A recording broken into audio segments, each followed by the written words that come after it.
Stoicism. Saya percaya bahwa sebagian dari kita hidup dengan rasa kekhawatiran.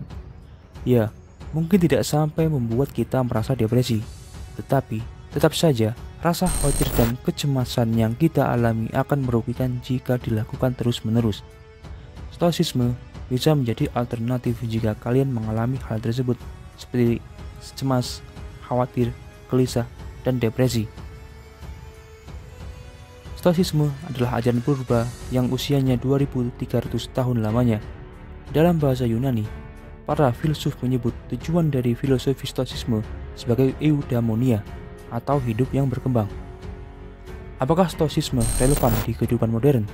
Apa generasi sekarang yang hidup dengan gadget dan medsos masih perlu mempelajari Stoicisme yang sudah menjadi ajaran kuno? Bagi para ahli filsafat Yunani, ajaran Platonisme, Aristotelianisme, Sinisme, dan Stoicisme sering disebut juga sebagai aliran-aliran yang mengajarkan jalan hidup. Ajaran tadi memang aliran filsafat, termasuk Stoicisme. Tapi, bagaimana mungkin sebuah aliran filsafat yang biasanya mengandung konotasi negatif seperti topik yang rumit hingga membuat otak seperti mendidih, atau topik yang hanya akan menjadi perdebatan karena biasanya tidak relevan di kehidupan sehari-hari? Tapi, kali ini beda. Stoicisme adalah ajaran relevan yang tidak termakan zaman. Pada setiap zaman, pasti selalu berbeda. Setiap orang dari zaman kapanpun tetap akan membaca untuk berkaca, barangkali terinspirasi darinya. Ada sebuah kisah, yaitu James Stockdale, pilot pesawat tempur Angkatan Laut Amerika Serikat. Sebelum Perang Vietnam, ia melanjutkan studi di Stanford University. Dosen filsafat menganjurkan ia untuk mempelajari Epictetus, salah satu filsuf yang suka menggambarkan filsuf mirip tentara. James sangat terkesan dengan pemikiran Epictetus. Hal-hal yang paling diingat darinya adalah: 1. Pembedaan antara up to us tergantung pada kita dan not up to us tidak tergantung pada kita.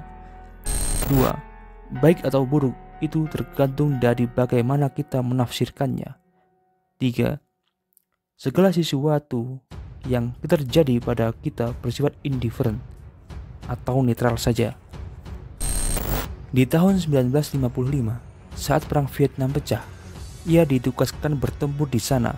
Pesawatnya tertembak jatuh dan ia menjadi tahanan di Hanoi, Vietnam selama 7 tahun lamanya.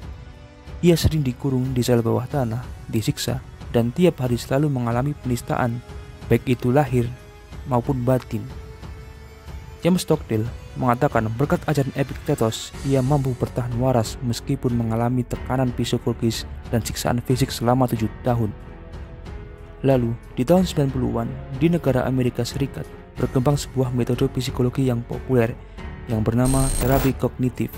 Inti terapi ini mengatakan bahwa segala emosi yang mengganggu kita sebenarnya berasal dari cara penilaian yang salah. Cara pandang yang keliru atas kejadian dalam hidup menyebabkan kita stres, gelisah, depresi, atau marah-marah tanpa alasan yang jelas. Mengingat betapa mudahnya kita mengalami hal tersebut, bukan hanya kalian yang akan kena dampaknya, tetapi orang-orang juga ikut terseret dalam kondisi tersebut. Sebuah seni hidup Epictetus mengingatkan dalam bukunya yang berjudul Enchiridion, mengatakan, jangan menyebut Anda sebagai filsuf.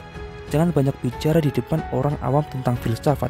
Tidak penting itu semua bagi mereka, karena yang penting adalah bagaimana Anda hidup dengan apa yang Anda pelajari.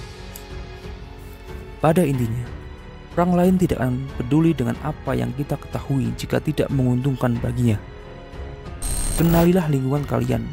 Dengan begitu, saat kalian mencurahkan apa yang kalian ketahui di lingkungan yang tepat, orang lain akan menerimanya sebagai sebuah pengetahuan baru bagi mereka. Kunci dari kebahagiaan adalah terhindar dari nafsu yang tidak jelas, kecanduan pada sesuatu, dikuasai amarah, kehilangan kendali, dan kecemasan yang berlebihan. Dalam hidup, ada 2 hal yang harus kalian ketahui sebagai arahan supaya tidak gampang terjerumus dalam hal tersebut, yaitu apa yang tergantung padaku, baik itu jiwaku dan pola pikirku, dan apa yang tidak tergantung padaku, kesehatan, kematian, kekayaan, karir, dan statusku. Dengan mengetahui hal tersebut, maka kalian akan tidak mudah terpengaruh hal-hal negatif yang dapat mempengaruhi psikologis. Mengendalikan persepsi pikiranmu sendiri adalah tugasmu. Lalu, bagaimana dengan persepsi orang lain? Lupakanlah, mereka bukan dalam kendalimu, jadi biarkan saja. Apakah dengan begitu, kita harus selalu menanamkan positive thinking setiap harinya? Pada umumnya memang begitu. Kita afirmasi yang baik-baik saja, supaya hal yang baik juga datang kepada kita. Tapi, bukan itu yang harus mesti dilakukan. Dalam buku The Secret, mengklaim bahwa sekedar berpikir positif dan memikirkan hal yang baik akan membawa hal yang baik yang kita mau. Sedangkan perkembangan ilmu psikologi justru menemukan adanya potensi atau masalah dengan ajaran selalu berpikir positif. Beberapa eksperimen menunjukkan bahwa mereka yang selalu berpikir positif dalam berusaha, terkadang hasilnya tidak seperti apa yang diharapkan, sehingga positive thinking seolah-olah memberikan kepercayaan bahwa akan mendapat hal seperti apa yang kita inginkan. Penelitian menunjukkan bahwa mereka yang melakukan mental contrasting, yaitu menggabungkan positive thinking tentang keberhasilannya dengan negative thinking tentang hambatan yang akan ditemui ketika melakukan pencapaian tersebut. Sebuah eksperimen menunjukkan bahwa orang yang melakukan contrasting mencapai tujuan yang lebih baik dibanding mereka yang hanya memikirkan positifnya saja. Terlalu berpikir positif justru akan menyebabkan sebagian orang merasa depresi saat gagal. Ini karena mereka percaya bahwa apa yang mereka lakukan dengan penuh keyakinan tentang keberhasilan membuat mereka tidak terfikirkan tindakan apa yang akan mereka lakukan saat gagal. Ini membuat orang seperti sudah jatuh ke tiban tangga. Kita boleh berkeyakinan akan berhasil, tapi di saat bersamaan kita juga harus mempertimbangkan jika kita bisa saja gagal. Ini membuat orang akan menjadi lebih tenang dan tidak merasa depresi jika pada akhirnya akan mengalami kegagalan. Kita harus menyadari jika hidup memang tak mudah. Setiap hari kita akan dihadapkan sesuatu yang di luar kendali, seperti perilaku orang lain yang bikin empet, kejadian di jalan yang bikin bad mood. Ada beberapa hal yang memang hakikatnya bukan dikendalikan oleh kita, seperti tindakan orang lain, opini orang lain tentang kita, kesehatan, kekayaan, kondisi saat lahir, dari keluarga mana kita lahir, suku, kebangsaan, jenis kelamin, warna kulit, dan fisik lainnya. Pada intinya, siap-siap saja kecewa kalau terobsesi dengan yang bukan dikendalikan oleh kita. Kita memang tidak pernah meminta dilahirkan kepada orang tua kita, tapi apa boleh buat, kita sudah terlanjur lahir ke dunia. Memang jalan kembali masih ada, tapi apakah itu memungkinkan untuk kita kembali? Kita juga tidak bisa meminta seperti apa kita lahir dan di keluarga seperti apa. Itu jelas hal yang sudah seharusnya kita sadari dari dahulu, bahwa tidak semua hal bisa kita kendalikan. Banyak orang yang sampai di usia dewasanya masih menyesali kondisi dia terlahir. Kenapa saya terlahir dari keluarga yang biasa saja? Kenapa tidak dari keluarga konglomerat? Kenapa kita tidak terlahir dari keluarga yang berkebangsaan, mempunyai nama, mempunyai titel, mempunyai mobil, mempunyai perusahaan? Kenapa aku terlahir di Wakanda? Kenapa nggak di Asgard? Stoikisme mengajarkan kunci kebahagiaan sejati hanya datang dari hak bawah kendali kita. Menggantungkan hal di luar kendali adalah hal yang tidak rasional. Karena bagaimana benar-benar bahagia jika pencapaian hal tersebut tidak berada di kendali kita?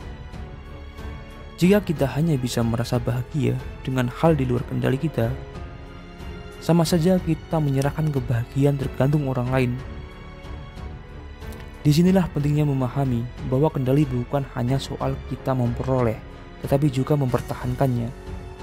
Kenyataannya, kekayaan, ketenaran, dan kesehatan memang bisa diusahakan untuk dimiliki, tetapi apakah yakin bisa sepenuhnya mempertahankannya? Contoh kekayaan, lihatlah nasib Korun, Zeno, berkacalah dari mereka. Apakah mereka benar-benar bisa mempertahankannya? Apakah mereka bisa menjaganya sampai akhir hayatnya? Semua hal bisa terjadi. karena itu bukanlah hal yang permanen. Lalu, ketenaran, lihatlah para seleb yang sedang viral. Berapa yang masih eksis sampai dengan sekarang? Berapa juga yang sudah hilang pekerjaannya? Berapa juga yang sudah hilang namanya? Atau yang sudah banting setir, menjadi pedagang, menjadi pebisnis, dan lain sebagainya. Karena kehilangan job sebagai artis.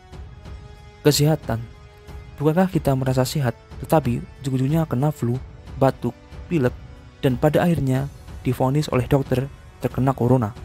Itu bisa saja terjadi, karena itu bukan hal di kendali kita. Menyangkut hal tersebut, kita akan selalu dihantui oleh rasa was-was akan kehilangan hal itu, karena semua itu bukan hal yang bisa kita kendalikan. Ngapain kalian menggantungkan kebahagiaan dengan sesuatu yang bisa saja hilang? Kita tidak bisa memilih situasi hidup setiap saat, tetapi kita bisa menentukan sikap kita atas situasi tersebut. Jadilah orang bijak. Ada pepatah mengatakan, jika kuda sudah bisa berlari selayaknya kuda, maka ia sudah benar-benar menjadi kuda sejati. Dalam artian, jika kita sudah menjadi manusia, maka kita akan memanusiakan manusia selayaknya manusia.